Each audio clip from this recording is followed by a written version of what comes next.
নমস্কার বন্ধুরা, তোমরা সকলে কেমন আছো? আজকে বাড়িতে দুটো কাঁচকলা ছিল। সন্ধ্যের সময় এরম একটা ডিশ কিন্তু খেতে ভালোই লাগে। কাঁচকলাগুলো দিয়ে একটা আলু দিয়ে সেদ্ধ বসিয়ে দিয়েছিলাম।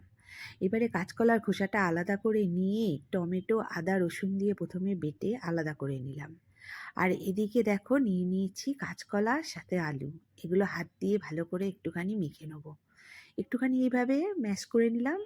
আর এদিকে নিয়ে নিয়েছি পেঁয়াজ কুচি, নুন, হলুদ আর লঙ্কা গুঁড়ো। এবার এই ম্যাশ করা এই আলু আর কাঁচকলার মধ্যে এগুলো দিয়ে দেবো। দিয়ে ভালো করে এটা মেখে নেবো। এগুলো মাখার আগে না আমি হাতে একটু তেল মাখিয়ে নিলাম। তাতে হাতে লেগেও যায় না, আর একটুখানি ঝালটাও কম লাগে।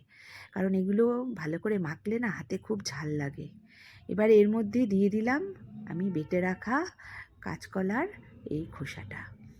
এবারে ভালো করে সমস্ত একসঙ্গে মেখে এইভাবে একটা ডো তৈরি করে এর থেকে ছোট ছোট করে আমি লম্বা লম্বা করে আকারে গড়ে নিলাম, খানিকটা ডিমের টেবিলের মতো।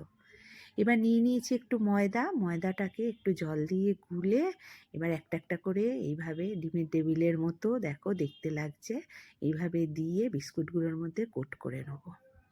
আর এদিকে তো তেল বসিয়ে দিয়েছিলাম আগে থাকতেই, তেলটা গরম হয়ে গেছে। এবার ছেড়ে দিলাম একটা একটা করে। এই সন্ধ্যের সময় কিন্তু এরকম মুখরোচক চপ খেতে বেশ ভালোই লাগে। দেখতে একদম ডিমের টেবিলের মতো হয়েছে। সবাই তো ভেবেছিল ডিমের টেবিলই, কিন্তু আবার মুখে দিয়ে বলছে যে এটা তো কাঁচকলার চপ, কিন্তু খেতে কিন্তু দারুণ টেস্টি হয়েছে। পেঁয়াজ রসুন দিয়ে একটা আলাদা গন্ধ বেরোচ্ছে। সন্ধ্যার সময় একদম টিভি দেখতে বসে বেশ ভালোই লাগে খেতে। আর এখন শীতকাল, একটু চপ টপ খেতে খারাপ লাগে না। তোমাদের কেমন লাগলো বন্ধুরা? আমাকে অবশ্যই জানিও।